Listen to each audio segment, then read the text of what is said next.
The room fell silent. Even the marble walls seemed to listen. Cameras flashed in bursts of white as the echo of Justice Alito's interruption cracked across the chamber like thunder. "Congresswoman, that's enough," he barked, his tone wrapped in entitlement, the kind that fills a room without ever needing volume. Jasmine Crockett didn't flinch. Her hand hovered midair, a single page of notes trembling between her fingers. The audience, a sea of dark suits and tight expressions, froze in collective discomfort. Someone coughed. Somewhere, a pen clicked. The tension had texture now, heavy enough to taste. Alito leaned back, lips curling into a smirk that almost dared her to continue. He thought the moment was his, that the gavel of power had spoken. But across the table, Crockett's eyes narrowed, steady and unshaken. It wasn't defiance, it was clarity, like a storm forming behind glass. "Justice Alito," she began softly, her voice slicing the air with precision, "I was speaking." The simplicity of it landed harder than any shout. Reporters shifted in their seats. The bailiff's jaw tightened. In that instant, every ounce of courtroom decorum cracked. The hierarchy of silence, the unspoken rule that those with robes spoke first and those without titles waited, started to crumble. Crockett's calm felt revolutionary, her stillness louder than his interruption. The narrator's voice breaks through like a memory being recorded in real time. This wasn't just a hearing. It was a collision between two Americas, the one that demands respect and the one that commands it. And as the tension thickened, something irreversible took root in that room. Alito adjusted his glasses, his face a mix of irritation and disbelief. For a man used to control, he suddenly looked small under the glare of truth. Crockett, unmoved, turned a page, her movements deliberate, each one declaring that she would finish her sentence, one way or another. Outside, the headlines hadn't been written yet. But inside, history was already rearranging itself. The pause stretched longer than protocol allowed, until it became its own statement, one no court reporter could soften. And then just before she spoke again, the air seemed to hold its breath. But no one, not even Alito, expected what she'd say next. Before that silence, before the gasp that would soon echo through every newsroom in America, there was a hearing about something deceptively simple: who gets to vote, and whose voice counts. On paper, it was about statutes, clauses, and precedents. In reality, it was about power: who holds it, who wields it, and who's tired of asking for permission to use it. For decades, these hearings decided who got to be heard and who got cut off. They were polite battles wrapped in mahogany and marble, where tone mattered more than truth. The kind of room where people like Alito had always been the final word, and people like Jasmine Crockett were expected to measure every syllable. But that morning, the air felt different. Crockett walked in not as a guest, but as a reckoning. The daughter of Texas grit and public service resolve, she'd learned early that you don't wait to be invited into power, you walk in like you belong there. Her posture said it all: shoulders straight, jaw steady, eyes that saw the whole room but didn't flinch from the man who believed he owned it. Across the bench, Alito watched her with the detached impatience of a man who'd seen too much of what he didn't care to understand. He adjusted his robe, his glasses, his authority. His interruptions were legendary, strategic, surgical, and often aimed at women who dared to sound confident. But Jasmine Crockett wasn't here to be dissected, she was here to demand accountability. Narration tightens like a lens zooming in. This wasn't just another hearing. It was a generational collision, new America staring old privilege straight in the face.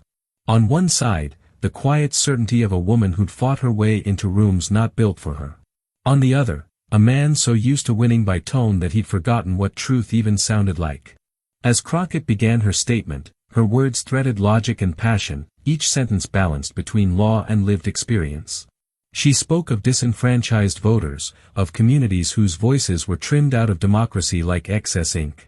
Alito listened with half a smirk, occasionally tapping his pen, waiting for the moment to remind everyone who controlled the tempo. But this time, the rhythm didn't bend to him. Crockett's voice carried weight, measured, poised, impossible to interrupt without consequence. The audience felt it. The reporters sensed it. Even the walls seemed to hum with an energy older than the court itself, the sound of patience running out. Somewhere in that tension, a story began to write itself. Cameras captured the subtle glances, the shifts in posture, the uneasy stillness before impact. And beyond those walls, millions would soon watch this clip frame by frame, pause by pause dissecting every micro-expression, every flicker of discomfort. But none of them could imagine the tension that was still building, the invisible line being drawn between entitlement and endurance. Because this wasn't about a question. It wasn't even about law.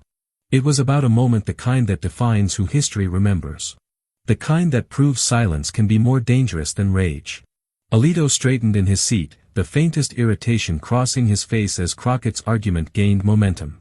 His hand twitched toward the microphone, a reflex born of decades of dominance. And in that twitch lay the entire story, power trying desperately to interrupt progress. The audience leaned in. The cameras rolled. And then, in one unguarded moment, Alito crossed the line. Samuel Alito had long believed that control was the highest form of intelligence. To him, the court wasn't just a chamber, it was a stage where power spoke in measured tones, never shouting because it didn't have to. He was the kind of man who believed order was respect, and silence was obedience. The law, in his hands, wasn't a pursuit of justice, it was a performance of hierarchy. And Alito had always enjoyed being the headliner.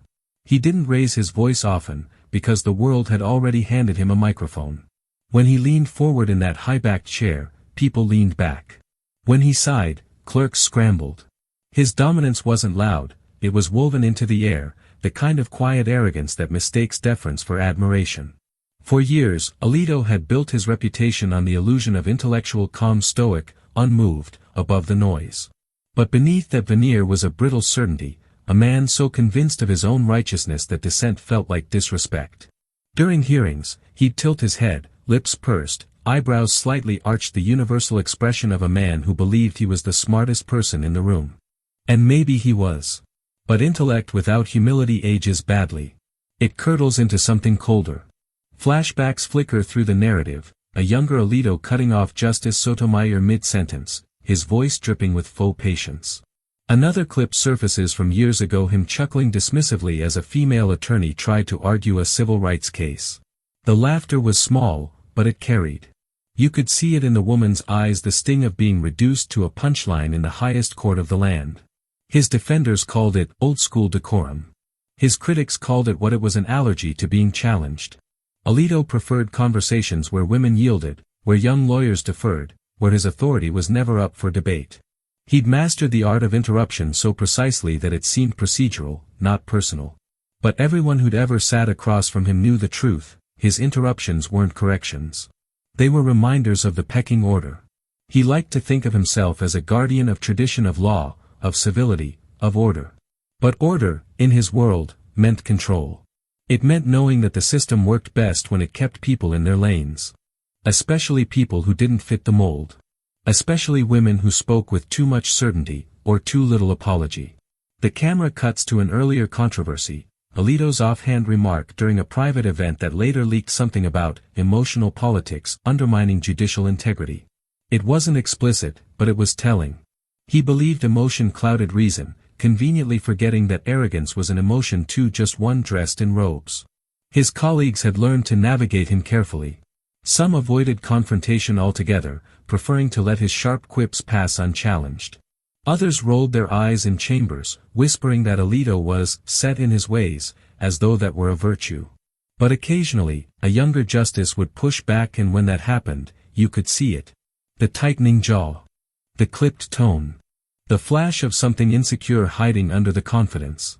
That insecurity was his secret flaw. For all his intellect, Alito couldn't stand being challenged publicly. He mistook critique for disrespect and equated disagreement with rebellion. It's why his interruptions weren't just rude, they were reflexive. They were his way of protecting the myth of control. Narration sharpens, almost amused. Men like Alito don't need to shout because the room was built to amplify them. They walk into silence and call it civility. They confuse the absence of opposition with the presence of respect. But arrogance, no matter how polished, always leaves fingerprints.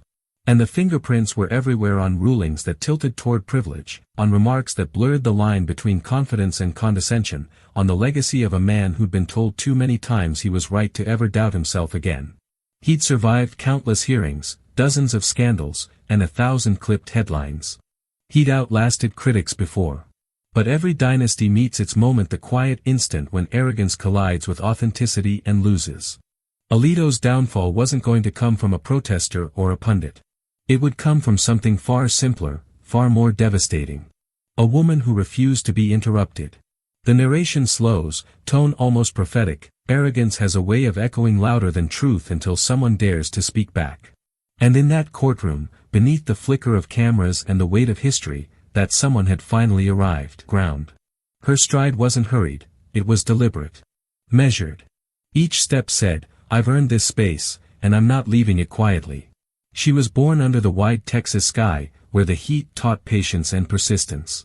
Her mother worked long hours, her father believed in service, and Jasmine learned early that respect wasn't something given, it was negotiated, daily. The little girl who grew up watching politicians on TV didn't dream of power, she dreamed of fairness. But fairness is a fragile thing in America, and Jasmine learned quickly how easily it breaks. When she first entered law school, professors called her spirited. The word was meant as praise, but it carried a warning. Too bold. Too direct. Too confident. She understood what it meant, know your place, even when you've earned more. But she didn't shrink. She studied harder, spoke clearer, fought cases that scared others off. Her courtroom presence became a paradox, calm but unflinching, composed but electric. The kind of presence that made even her opponents listen. By the time she entered politics, Jasmine Crockett was already something rare, a woman who had learned how to turn interruptions into instruments. Every time she was cut off, she learned to sharpen her words, not raise her voice. Every time she was underestimated, she learned to make silence her ally. Her voice didn't climb, it struck. Her first viral moment came in a committee hearing where a congressman tried to mansplain constitutional law to her. She listened, eyes steady, face unreadable. When he finished, she smiled a small, knowing curve of the lips and dismantled his argument with surgical precision. Clip went viral. Headlines blazed, Crockett School's colleague in calm takedown. Millions watched. Some saw sass, others saw skill. What few noticed was her discipline. Every pause was intentional. Every tone modulated for maximum gravity. She didn't just debate, she orchestrated. Another time, in a heated exchange over policing reform, a commentator tried to corner her with a "gotcha" question. She leaned forward, clasped her hands, and replied, "You don't get to weaponize your confusion against my clarity." The line became a mantra, printed on mugs, replayed in TikToks, quoted by teachers and activists alike.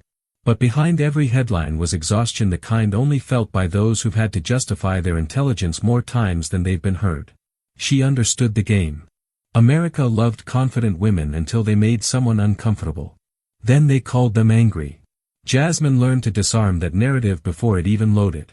When they said angry, she gave them calm.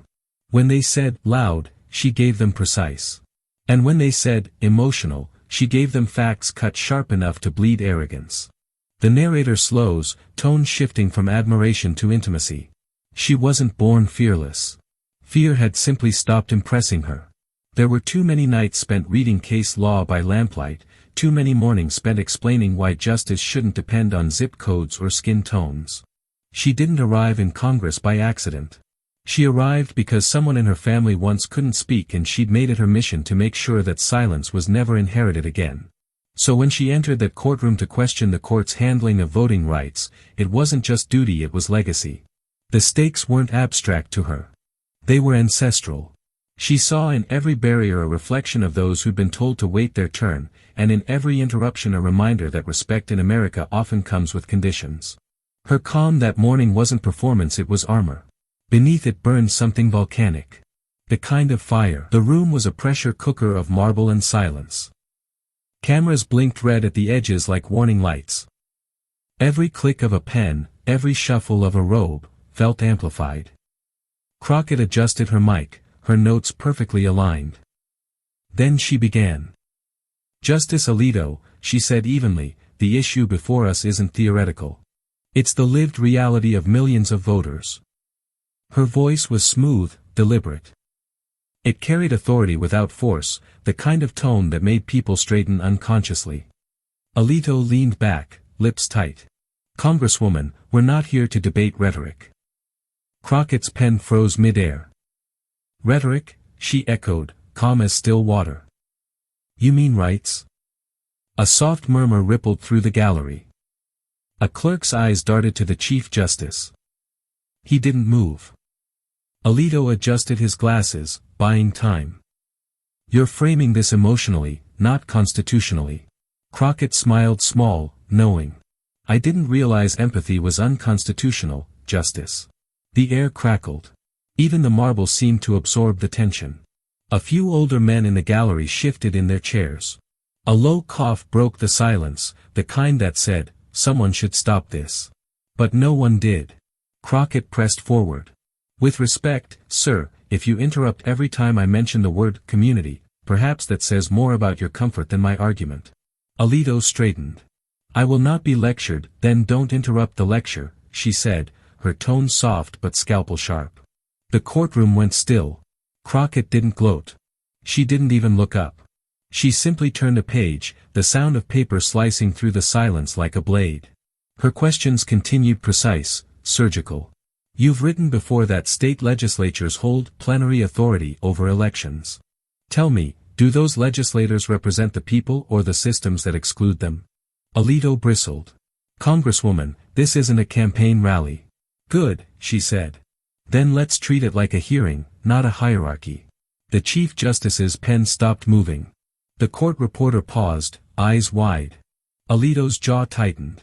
You're mischaracterizing my opinions. Crockett tilted her head. I'm quoting them.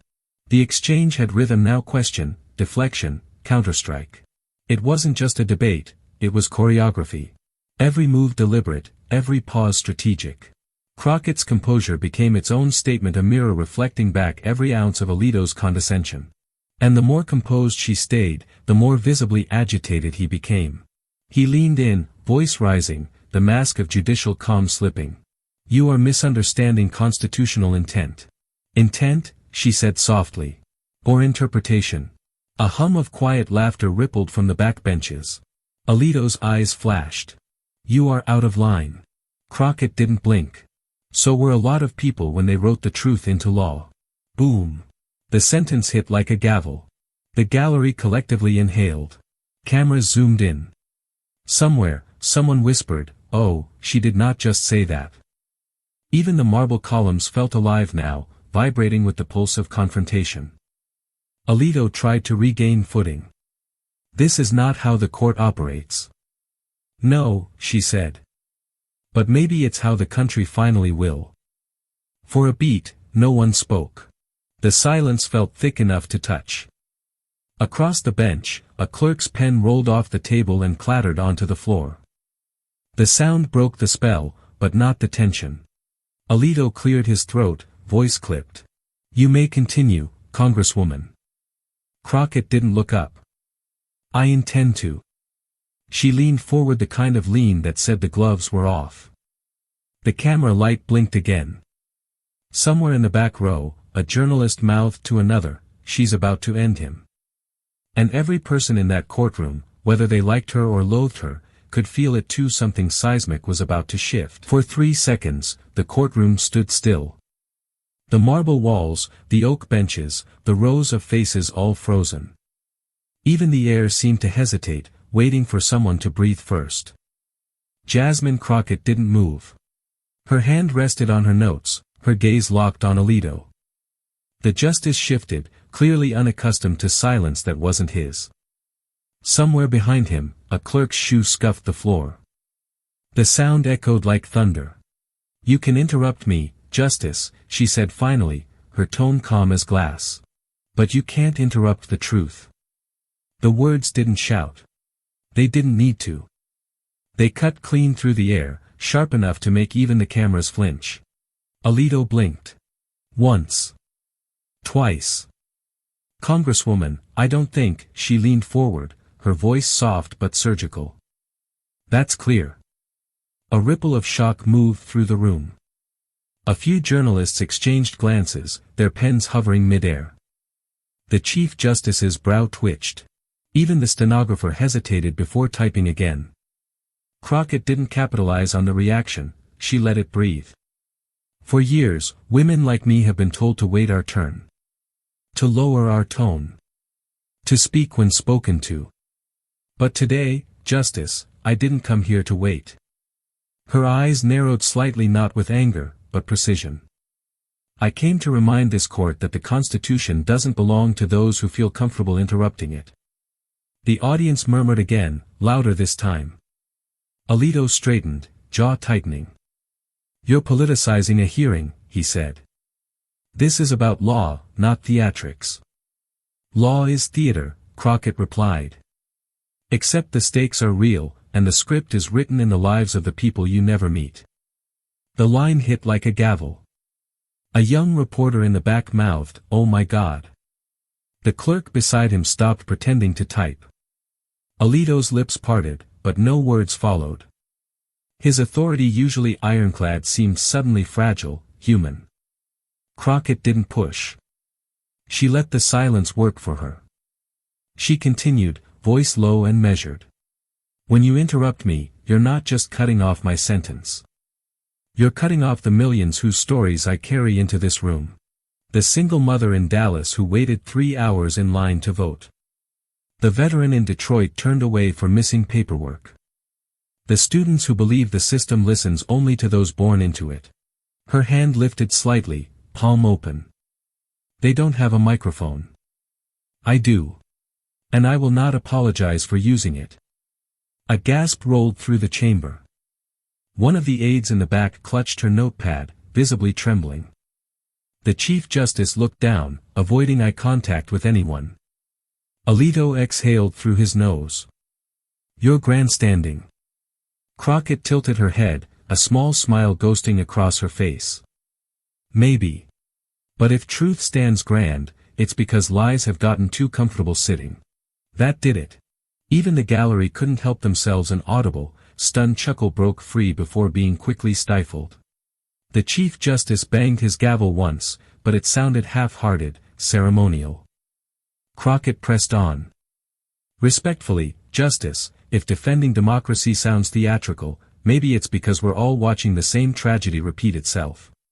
Alito shifted again, his composure fracturing under her calm. He tried for control.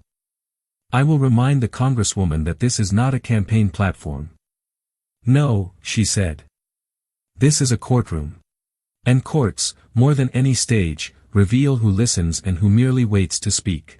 Her voice deepened slightly, carrying conviction, now steady, resonant. I didn't come here to win applause. I came to remind you that silence isn't civility. It's complicity. And if history teaches us anything, it's that real change always starts with the person who refuses to stay quiet. The energy in the room shifted, no longer just tension, but something electric. Even those who'd arrived indifferent could feel it. This wasn't a speech, it was a reckoning. A justice 2 seats away cleared his throat. Alito ignored him, staring straight ahead, his face unreadable but his eyes betraying the storm beneath. Pride faltered into disbelief. Crockett gathered her papers, her movements deliberate. You see, Justice, you can question my tone, my timing, even my credentials, but you can't question my right to speak. Because that right wasn't granted by any robe in this room. It was earned by every American who dared to be heard. She paused, eyes sweeping across the chamber. And that's exactly what I intend to keep doing.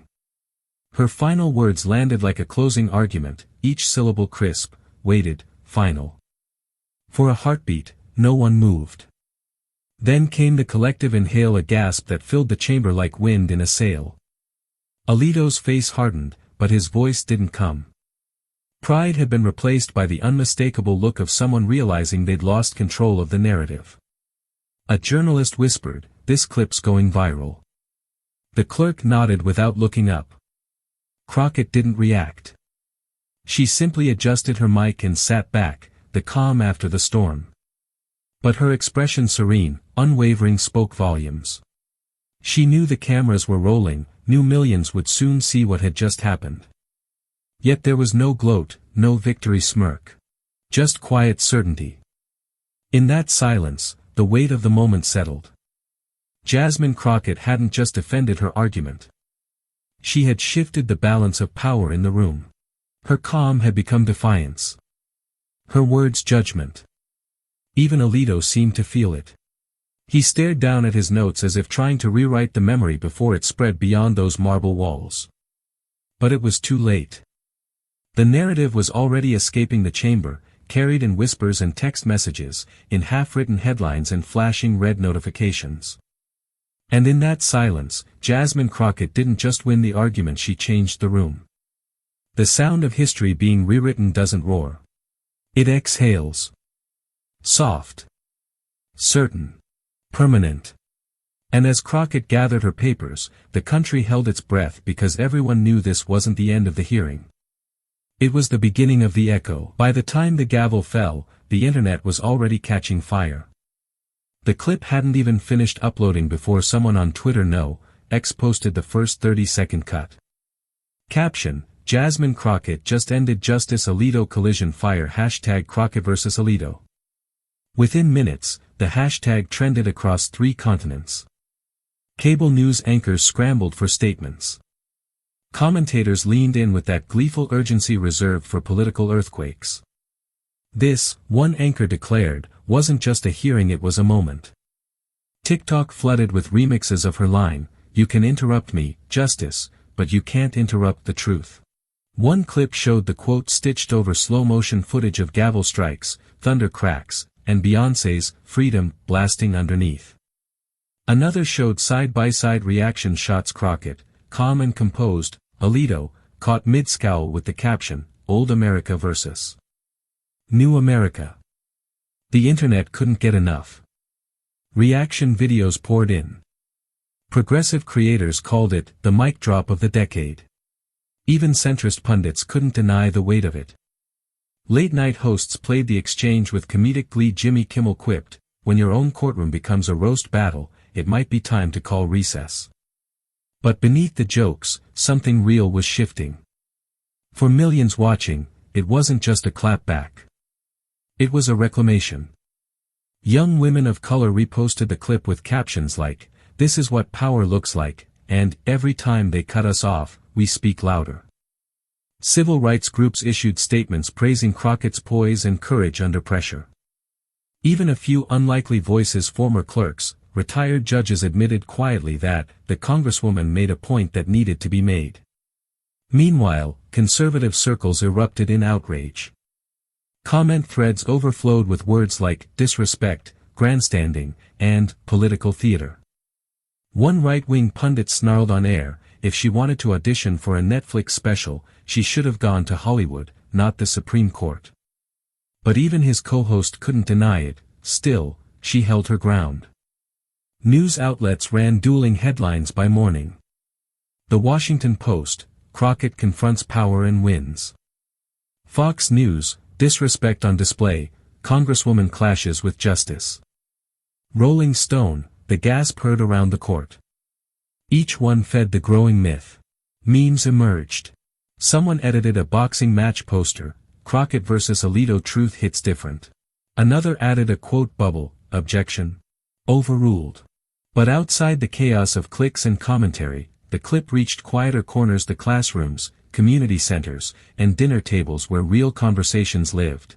Teachers played the video in civics lessons. Students debated whether Crockett's tone was defiance or dignity. Parents told their daughters, "That's what courage looks like when it's cornered."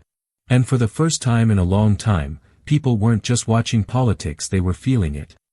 Because the power dynamic she'd flipped on live camera didn't belong to the courtroom anymore. It belonged to everyone who'd ever been told to wait your turn. In church basements, in college dorms, in tiny apartments with cracked windows, people replayed the moment again and again. The click of the pen. The calm tone. The line that cut through centuries of decorum. "She didn't yell," one woman tweeted. "She outthought him." "She didn't interrupt," another wrote. "She reclaimed the pause." Every replay added fuel to the story. That truth, when spoken with dignity, doesn't need volume, it only needs courage. By the weekend, politicians were referencing it in speeches. When Jasmine Crockett stood in that courtroom, one senator said at a rally, she wasn't just speaking to a justice, she was speaking to justice itself. But not everyone saw it that way. Editorials called it divisive, performative, a viral stunt. Yet even those criticisms proved its reach because to be dismissed, you first had to be seen. And she had been seen by millions. Journalists began calling it the moment the court blinked. Law professors debated whether her remarks would redefine norms of congressional conduct. Social media dubbed her the calm storm. The irony? Crockett hadn't even opened her phone. While hashtags turned into headlines, she was back in her office, shoes off, scrolling through handwritten notes. For her, this wasn't about virality. It was about accountability. When an aide burst in, breathless, "You're trending #1 worldwide." Crockett just smiled. "For doing my job." The aide blinked. "For doing it like no one's ever done it before." Crockett looked out the window, DC sunlight glinting off glass towers. "Then let's make sure it counts for something." And that was the difference. Because for Jasmine, this wasn't about going viral. It was about something far deeper, about showing that the act of being heard, fully and without apology, is the revolution. And somewhere in the echo chamber of the internet, the noise began to fade. What remained wasn't the hashtag or the memes or the soundbite. It was the lesson, that silence can be shattered with grace, that truth, once spoken, cannot be unheard. And that sometimes, the loudest sound in America is a calm woman refusing to be interrupted. The building was quiet again. The marble floors gleamed, the echoes of that unforgettable exchange still hanging in the air like smoke after fireworks. Jasmine Crockett stepped out from the chamber, posture steady, eyes forward. Flashbulbs popped, questions flew, but she didn't rush to answer. She simply walked graceful, composed, unbothered. Because some moments don't need commentary. They speak for themselves. In the hush that followed, the narrator's tone softened.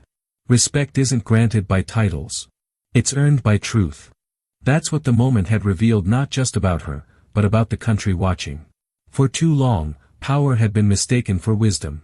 Volume for virtue. And silence for agreement.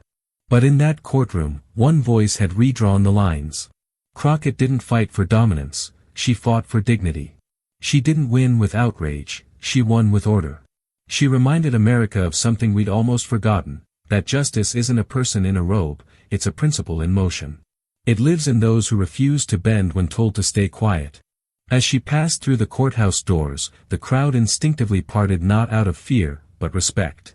A quiet admiration swept through the press line. One reporter whispered, "That's how you change the room." The sunlight hit her face. For a second, the noise, the cameras, the trending tags, they all fell away. What remained was a kind of stillness. A moral equilibrium. She had faced arrogance with intellect. She had faced interruption with intention. And in doing so, she had reminded everyone from the courtroom to the comments section that grace under fire isn't weakness. It's strategy. The narrator paused, voice reverent now, almost poetic. Because when power talks over truth, it's the calm voice that history remembers. That's how movements begin, not with shouting, but with steady eyes and unshaken conviction. And maybe that's the lesson America needed to hear. That leadership isn't the loudest person in the room, it's the one who listens, then speaks with purpose. That progress doesn't come from silencing the bold, it comes from amplifying the brave. Crockett didn't just hold her own, she held a mirror to the system. She showed that respect can't be demanded by those who deny it to others. That authority without humility collapses under its own weight. And in the weeks to come, as the debates continued and the headlines faded, the meaning of that moment only deepened. Law students wrote essays about composure in conflict. Activists cited her in speeches. Even her critics began to acknowledge, quietly, that she had shifted something intangible, something bigger than the exchange itself. Justice Alito would return to his bench. The cameras would move on. But the tremor she left behind? That would keep echoing. Because Jasmine Crockett hadn't just won a debate. She had redefined the terms of engagement. In an age of noise, she had shown that silence, when chosen, is power. In a world obsessed with winning, she had proven that integrity is the only real victory. As she reached the steps and the crowd erupted into applause, she didn't wave or smile for the cameras. She just nodded once, like someone closing a chapter they'd already written. And the narrator's final words fell like a benediction: truth doesn't need a spotlight. It creates its own. And that day, in the heart of the nation's highest court, Jasmine Crockett walked through the glare not as a politician, not as a headline but as a reminder. That justice, when spoken with courage, can still make the world gasp. Justice Alito interrupted her, but her final line made the court gasp and the nation listen. That's the moment we just witnessed. The kind of moment that doesn't just trend, it transcends. In a single sentence, Jasmine Crockett flipped the script on centuries of courtroom decorum. She didn't shout. She didn't posture. She delivered clarity sharper than any gavel strike. You can interrupt me, Justice, but you can't interrupt the truth, and that's why people felt it. Not just watched it, felt it. Because composure, in a world addicted to outrage, is rebellion. Because calm isn't weakness, it's precision. For everyone who's ever been talked over, dismissed, or underestimated, this was a masterclass. If you believe composure is power, share this moment. Because voices like hers don't just speak, they echo through the halls of justice.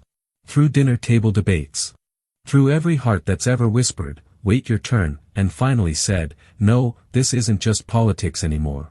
It's poetry with consequences." So, as the lights fade and the headlines move on, remember what really happened in that courtroom. A justice interrupted her, but truth refused to yield, and when the silence broke, the gasp wasn't shock. It was recognition, because deep down, every viewer knew what they'd just seen, a moment where dignity didn't just survive. It won. In a room built for verdicts, Jasmine Crockett delivered a reminder that dignity still wins, that truth, spoken softly but with certainty, can still stop the room cold, and that somewhere between the noise and the power, the calm voice is the one history remembers.